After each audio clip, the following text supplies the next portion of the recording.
Yolanda, pues ahora tenemos un tema que es por demás interesante y cada vez se está volviendo más vigente, ¿no? Que es justamente pues el trastorno por déficit de atención e hiperactividad en los adultos, ¿no? Y en las adultas. Durante muchos años, yo me acuerdo al principio de nuestro caminar en el proyecto DA hace 18 años, pues se hablaba y hablábamos nosotros incluso de los niños, ¿no? Solamente como los niños, preocupándonos por ellos, un poquito también, por supuesto, mirando a los adolescentes. De repente por ahí algo decíamos de los jóvenes, pero nada que ver con los adultos, ¿no? También porque no teníamos, nosotros hemos de reconocer, bueno, cuando empezamos no sabíamos todo lo que ahora sabemos. No está, también afortunadamente ahora hay mucha más divulgación científica y conocimiento del tema que nos permite a nosotros pues acercarnos de una manera más efectiva, de tener mejor rigor en la información que brindamos y pues el conocimiento de que pues esto corre a lo largo de la vida, que pues lo que pensábamos que era solamente de niños, niñas y adolescentes, pues fíjate que no, que pues ahora sí nos vamos de corrido toda la vida. Sí, caray, porque ya vimos que con el TDA se nace, se crece, se desarrolla y se muere. Y como bien lo dijiste, se pensaba que era un padecimiento que le daban los niños y que en la etapa de la adolescencia, quizá algunos en la etapa adulta, se desaparecía, ¿no? Y ya nos dimos cuenta que no es así. Incluso no hace mucho, Juan Carlos, no hace mucho. Estamos hablando que en el DSM-5, que salió en el 2013, es cuando ya se le considera un trastorno del neurodesarrollo, ¿no? O sea, entonces, si estamos viendo, pues no hace muchísimos años, estamos a, ¿qué es? Pues 8 o 9 años de que haya cambiado esta visión, ¿no? Y de decir, esto también le pasa a los adultos. Lo que pasa es que no esperamos que un adulto ande corriendo y ande brincando arriba de una banca o en el caso del adulto en la oficina, arriba de las mesas y de las sillas, como lo haría un niño. Lo que pasa es que la sintomatología tiene una expresión distinta que va corriendo a lo largo de la vida, ¿no? Donde ya lo iremos platicando cómo estos síntomas se presentan de una manera más internalizada, disminuida, o que lo podemos ver de una manera mucho más sutil, pero ahí están los síntomas, ¿no? Y bueno, pensar que el TDA, Juan Carlos, pues nació bueno, no es que no haya nacido, sino pues como que los primeros escritos formales, digamos, que fueron en 1902 por Crichton, precisamente era un pediatra. ¿Por qué? Porque veía cómo los niños se comportaban así, pero pues hoy ya vimos que no. Y corrijo, porque hace rato dije Crichton y no es cierto, es George Steele, el pediatra inglés. Sí, también obedece, y ya nos platicaba el doctor Andrés Ríos de la historia de la psiquiatría, ¿no? La psiquiatría en México, bueno, empieza pues a partir del mediados del siglo pasado, entonces hablar de 1902, pues no había todavía especialistas en psiquiatría y mucho menos especialistas en psiquiatría infantil. Entonces, por eso los pediatras eran los que estaban pues con base a las observaciones de los pacientes en sus propias consultas, pues empezaron a identificar un tipo de comportamiento y una tipología de respuesta a las tareas que no podían hacer los niños, y bueno, no hallaban dónde, y pues empezaron a clasificarlo, ¿no? Y por eso el manual estadístico de enfermedades psiquiátricas, como también hay que decir que está el compendio de enfermedades internacionales de la Organización Mundial de la Salud, también hacen lo propio, o sea, acomodan la información de una manera que sea útil para poder diagnosticar y poder tener el referente de un padecimiento que se presenta en todo el mundo y que pues ayuda justamente a esta situación. Y bueno, los adultos pues no se les prestaba mucha atención en ese sentido, aunque sin duda que tenían ya sus broncas, ¿no? Sin duda tenían ya sus problemas, y ahora que hacemos investigación retrospectiva y buscamos información en el pasado, encontramos hallazgos de personajes que pues sin duda presumimos que pudieran haberlo tenido. No tenían un diagnóstico como tal, pero por la manera en cómo se describen sus comportamientos, la manera de responder a las tareas, cómo tenían algunas cuestiones en relación a sus funciones ejecutivas, en fin, ¿no? Y ahora, bueno, el tema, pues es justamente una mirada a los adultos, a todas aquellas personas que pues pasaron de largo de niños y adolescentes y que ahora en la edad adulta pues se están enfrentando a dificultades, ¿no? Que pues son, pues no deberían de estarlas pasando si dan una mirada a poderse detectar y diagnosticar de manera adecuada y oportuna, ¿no? Así es. Entonces, esa es una característica del TDA en el adulto, que ahí, como tú bien lo dijiste, estuvieron los síntomas y a lo mejor pasaron inadvertidos. Y pasaron inadvertidos porque no tuvieron un impacto en su vida, porque a lo mejor generaron estrategias compensatorias o a lo mejor porque las exigencias que tuvieron durante su infancia y su adolescencia no fueron tan demandantes y por lo tanto no quiere decir que a lo mejor reprobaban o que les fuera mal, pero tampoco sacaban el potencial que tenían, ¿sí me explicó? Entonces, creo que eso es un punto importante que podemos ir haciendo notar, porque la prevalencia es muy alta, Juan Carlos. O sea, un 4% en los adultos, pues es alto. No sé tú qué digas. No, sí, claro que es muy alto. Y mira, una de las dificultades que se presentaron fue precisamente el que se trató al principio de importar los síntomas de los niños en los adultos, ¿no? Claro. Entonces, por ejemplo, brinca sin cesar y se mueve intensamente en su asiento, ¿no? Bueno, un adulto es raro que lo veas que brinque sin cesar, ¿no? Uh-huh. Pero lo que sí va a tener de adulto es o movimientos así, o efectivamente, o se levanta y camina y es de los que no puede estar conversando sentado, sino que se levanta y va caminando. Pero también ese tipo de hiperactividad, por ejemplo, puede después modificarse un poco a ser hiperactividad cognitiva. O sea, como dicen los chavos ahora, que les está girando la ardilla cada rato. Que no les para el pensamiento. Entonces tienen ideas constantemente, frecuentemente, algunas de ellas seguramente muy buenas, pero son tantas que entonces no las pueden llevar a cabo y esa es la dificultad, ¿no? Precisamente que empieza entonces a moverse el impacto de los niños en los adultos. Ahora, también no hay que perder de vista, Yolanda, que los niños normalmente pues tienen más estructura o más apoyo tanto de casa como de la escuela. Y entonces alguien que tiene trastorno por déficit de atención y hiperactividad pudiera pasar desapercibido porque ese entorno le favorece. Entonces, su infancia puede pasar con ciertos problemas, pero la libra, ¿no? Empieza a tener ciertas complicaciones en la secundaria, porque la secundaria es un poquito más libre, pero el problema empieza a enfrentarse el adulto cuando está saliendo de la preparatoria, cuando está entrando a la universidad, no puede concluir sus estudios, no puede llevar a cabo sus trabajos, procrastina para entregar la tesis, empieza a tener como otras dificultades de un mundo en donde ya no tiene esa contención de papá, mamá, escuela. Y peor tantito si va a las escuelas públicas. Por ejemplo, yo estudié en la Universidad Nacional Autónoma de México. Y bueno, tú vas a las aulas de la UNAM y pues 40, 50, 60 pero gentes. no solo eso, tú decides si te metes. O sea, a mí nadie me andaba atrás de mí. A mí, si yo asistía, pues obviamente tenía mi asistencia a la Te clase. tienes que hacer responsable. Te tienes que hacer responsable, si tienes que ir a donde tengas que ir, o si tocaba anfiteatro, o si te tocaba la clínica, lo que fuera, pero ahí tienes que estar. Lucy nos escribe, también por la falta de información sobre el tema. Hace años no se hablaba del tema como ahora.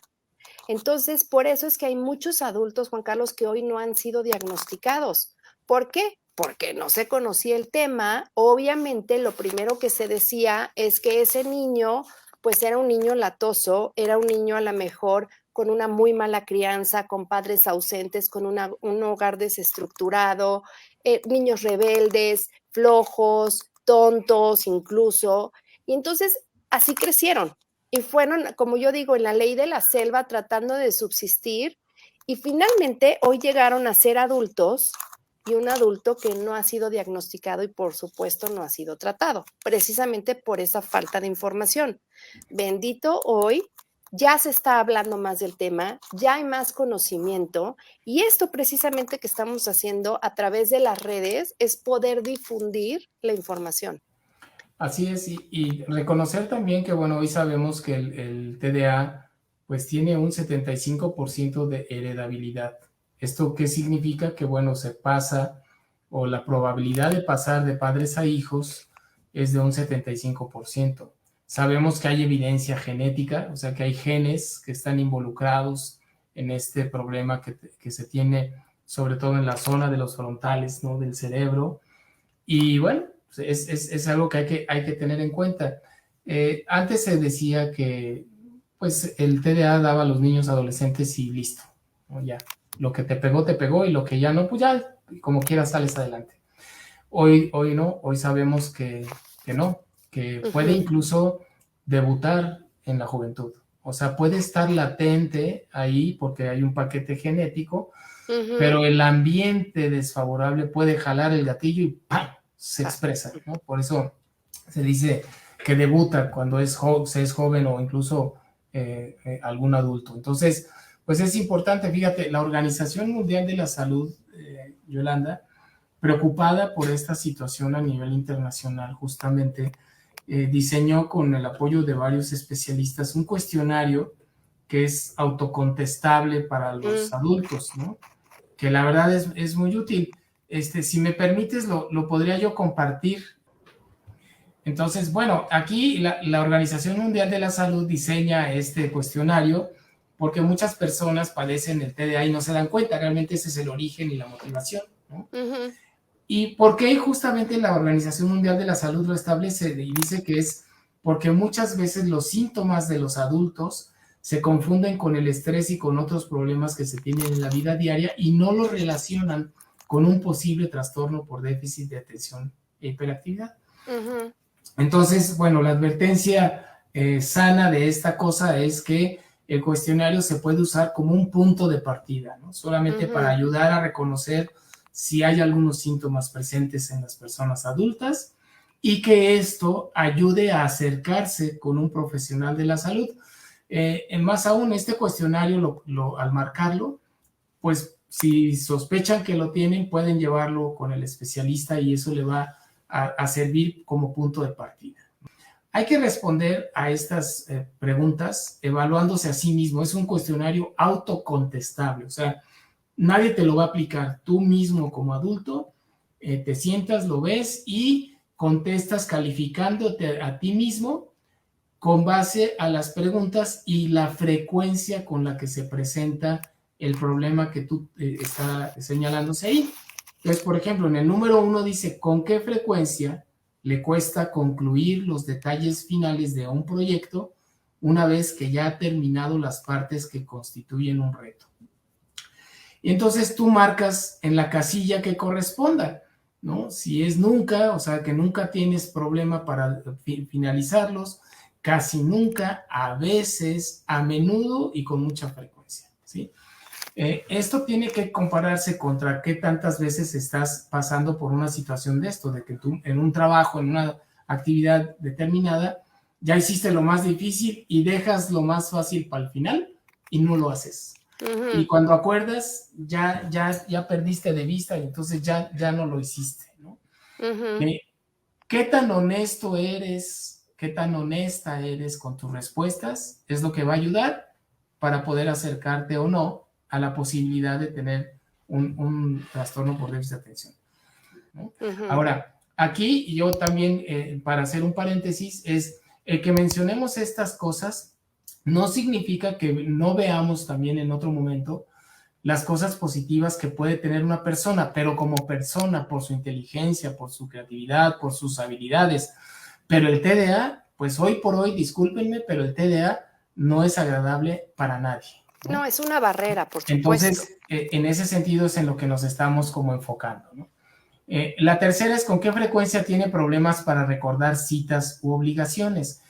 Alguien por ahí ya se me subió el comentario, pero creo que había puesto que, creo que era Lucy, que dijo, yo vivo desde entonces con una agenda, ¿no?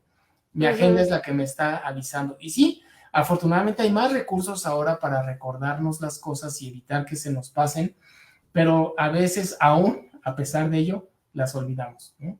Y sobre todo aquellas que probablemente no consideramos muy importantes, que a la larga resultan importantes, ¿no? Ahora, fíjate cómo estas tres tienen en una zona sombreada desde a veces. En los 5 indicadores, porque tenemos 5 indicadores, uno es nunca, otro es casi nunca, otro a veces, a menudo y con mucha frecuencia. Las tres primeras tienen 3 casillas sombreadas, porque eso, si tú marcas en alguna de estas, entonces estás prendiendo el foquito de alerta, ¿no? Si tú marcas en nunca o casi nunca, no tienes problema. La 4, 5 y 6, ¿no? Si ya la frecuencia de a veces ya no es algo que se tome en cuenta como para sospechar que pueda tenerlo. Entonces, por eso no está sombreada la casilla de estos tres, de la 4, de la 5 y de la 6, ¿no? Como con qué frecuencia juguetea o retuerce las manos o los pies, cuando tiene que estar sentado por mucho tiempo, ¿no? Entonces, bueno, estas 6 preguntas que tiene este cuestionario de la Organización Mundial de la Salud, si tú marcas 4 dentro de zona sombreada, indica que los síntomas que estás tú marcando pueden ser compatibles con el trastorno por déficit de atención del adulto. Entonces, se recomienda que vaya a hablar con un médico para poderle pedir una evaluación y poder saber si se tiene o no se tiene ese diagnóstico. Entonces, son 6 preguntas muy sencillas. Hay otras más que pudieran ya no ser tan relevantes. Con esas 6, las investigaciones que hizo la OMS demuestran que es suficiente para el tamizaje. Pero también vienen otras que tienen un poquito de menos carga en el enunciado, pero que también es conveniente que lo sepan, ¿no? Entonces, ¿con qué frecuencia se cometen errores por descuido cuando tiene que trabajar un proyecto aburrido o difícil? Entonces, o sea, sí lo sabe hacer, simplemente me equivoqué. Y no te diste cuenta que te equivocaste, no lo corregiste. A lo mejor tenías que anexar una fotografía del producto que vas a vender y mandas la información y no mandas el producto, ¿no? Ok. También, por ejemplo, el de mantener la atención cuando está realizando un trabajo aburrido o repetitivo, que eso tiene que ver mucho para poder seguir bien las instrucciones, por ejemplo, ¿no? Que te permita, pues sí, entender todo lo que hay que hacer, pero como es algo que también deja de ser motivante, entonces se pierde la actividad neuronal, o sea, disminuye la neuroconducción. Los neurotransmisores, particularmente la dopamina, pues al no estar uno motivado, pues desciende. Y al descender, y si tienes TDA, menos va a haber sinapsis, menos va a haber neuroconducción y va, por lo tanto, a provocar errores en las respuestas, ¿no? Claro. También qué tanto te puedes concentrar en lo que otras personas te están diciendo, incluso cuando te hablan directamente. Nos ha pasado, Yolanda, personas que estamos hablando con ellas y te das cuenta que están en otro rollo, ¿no? Ahorita, en las reuniones que hemos tenido de Zoom, uno ha aprendido a ver que la persona está atendiendo en la pantalla o está resolviendo otra cosa, o de repente alguien le habló por allá y hasta mueve la cabeza. O sea, te das cuenta que no está realmente en conexión contigo, ¿no? Y fíjate aquí en este caso, sí se abre la ventana sombreada de a veces. Esto de que tú no te puedes concentrar en lo que te están diciendo y a veces motiva broncas entre las parejas, ¿no? Oye, es que no me estás escuchando. Lo que te digo no te interesa. Oye, no sé, ¿qué me estabas diciendo? ¿Ya ves? Eso es típico, porque pues te está platicando y tu mente, por más que quieras poner atención, ya te fuiste y ya estás pensando en que terminando el live tengo que poner a cocer los frijoles y entonces te vas de la conversación y el otro lo toma como falta de interés. Y bueno, y eso provoca fricciones entre las relaciones de las personas, sobre todo en los adultos, ¿no? Entonces, eso es algo que empieza a dañar las relaciones y por eso hay que también tratar de evitarlo. Uno de los problemas que se vivieron ahorita con el confinamiento, no nada más en los niños, sino también en los adultos, no todos se pudieron adaptar al trabajo remoto quienes tuvieron la oportunidad de trabajar de manera remota. Precisamente porque al hacerlo en un ambiente donde no tienes nadie que te esté vigilando, ¿no? Y además, si estás con la computadora, pues en una de esas se te ocurre estar viendo el partido de fútbol al mismo tiempo de la Champions o estar haciendo otras cosas y cuando acuerdas ya no hiciste lo que tenías que cumplir, ¿no? Y eso es algo que pasa con frecuencia. Y también con qué frecuencia te levantas de tu asiento en reuniones o en situaciones en las que se espera que te mantengas sentado y te pasa siempre, o sea, no es de que de repente te pasó, es de que te pasa siempre, también esa es otra de las variables que hay que tener en cuenta, ¿no? Y la última hojita que también tiene los otros 6 últimos variables es con qué frecuencia te sientes inquieto o agitado, ¿no? Con qué frecuencia te cuesta relajarte cuando tienes tiempo para ti. Y pues sí, hay veces que no, hay personas que no saben estarse quietos, aun cuando tienen que descansar ahí, forzosamente hay que estar haciendo, o sea, no necesariamente el tener tiempo para ti es estar inactivo, ¿me explico? Porque es más bien que más bien que estás pensando en el trabajo o pensando en las cosas o haciendo otras cosas, ya te pusiste a reparar algo que no tenías que reparar porque además no era ni siquiera razón de ser, ese tipo de comportamientos y que tú mismo te das cuenta y tú te recriminas a ti mismo que no tuviste tiempo para ti, ¿ves? Si estar con los niños jugando fue no tener tiempo para ti, entonces sí márcalo. Pero si estar con los niños jugando fue tiempo para ti y te relajó, entonces no entra en la respuesta de esta variable. Ok. ¿No? Es complicada la relación con las personas así, ¿no? Y seguramente, bueno, quienes escuchen que estén pasando por situaciones así lo saben y pues, pero eso no quiere decir que sean malas personas. O sea, quien tiene el trastorno por déficit de atención, una, no tiene nada que ver con la inteligencia, ¿no? Son dos cosas totalmente distintas, también con la creatividad, ya lo decía Roberto, y tampoco tiene que ver con la personalidad de la persona, ¿no? Obviamente que si tiene una personalidad además complicada, bueno, pues sí se puede volver alguien muy, muy odioso, ¿no? Entonces, bueno, este es el cuestionario y nada más para que sepan que está formulado por la OMS, ¿no? Hay un grupo de trabajo del adulto y tiene a personalidades importantes y esto es algo que a nivel mundial se utiliza. Entonces, bueno, parece algo muy sencillo, afortunadamente sí lo es, pero si tú estás detectando que puedes tener el trastorno por déficit de atención, pues pide ayuda, ¿no? Entonces, eso me parece que es conveniente. Y dice Carlos, ya desde el principio, a mí me lo diagnosticaron y luego mi mamá se dio cuenta que también lo tenía. Yo crecí acostumbrado a que así funcionaban los adultos. Entonces, me imagino que es como el niño que no veía bien y no sabe que no ve bien. Y se acostumbran a eso y cuando le ponen los lentes dice, wow, igual. O sea, pues yo pensé que estas dificultades y estos olvidos era parte de ser así o parte de mi personalidad y pues de pronto te das cuenta que no. Bueno, ¿qué podemos hacer, no? O sea, ya tiene, ok, ahí está el escenario, corre a lo largo de la vida, tiene TDA, ¿no? Bueno, ¿y cómo? ¿Y ahora qué? Hay posibilidades de hacer, ya no.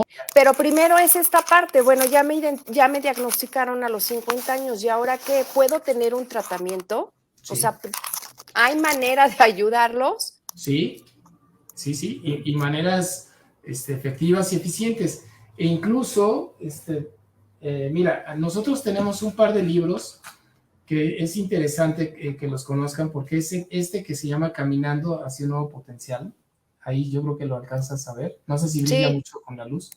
Un poquito, pero sí se alcanza a ver. ¿No?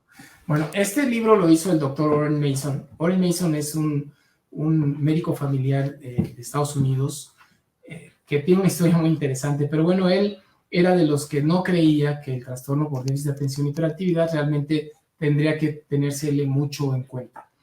Y hoy por hoy es uno de los mejores investigadores en Estados Unidos que estudian la combinación del uso de los medicamentos para TDA. Entonces, este libro es muy interesante porque te habla de muchas cosas relacionadas con lo que una persona adulta debe de conocer acerca del trastorno, pero también acerca de los tratamientos farmacológicos que dan luego mucho miedo usarlos.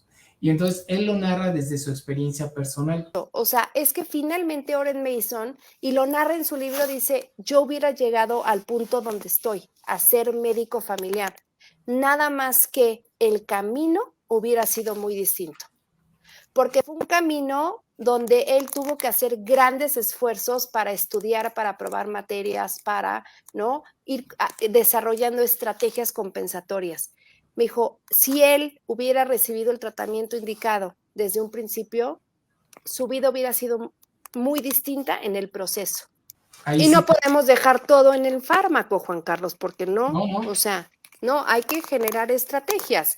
Yo lo que les digo es que el cuánto tiempo, pues va a depender obviamente de la presentación del TDA, si es inatenta, si es hiperactiva impulsiva, si es combinada, de su severidad, la presencia de alguna comorbilidad y sobre todo del entorno, ¿no? Si ya se generó estrategia, si hay un entorno apoyador organizado, todo eso se combina y eso va a facilitar que se pueda retirar el medicamento. Ahora, en el caso de los adultos, Yolanda, cuando ya conocen bien su problema y también ya identifican lo que el medicamento hace por ellos, pues hay quienes toman decisiones de, bueno, ahora me lo dejo de tomar, ahora me lo tomo, etcétera, ¿no? Alguien pregunta por ahí de si el medicamento es más recomendable. Bueno, no hay uno que sea más recomendable, hay dos disponibles en México, que uno son los estimulantes y el que mejor conocido es el metilfenidato, y otros son los no estimulantes y el más conocido es la atomoxetina. Que es estratera, como dice Majo. Ajá, y en el caso del metilfenidato es el famoso Ritalin, Tradea, Concerta, Metadate, hay 4 o 5 marcas, ¿no? Todos los tienes que confrontar contra los síntomas.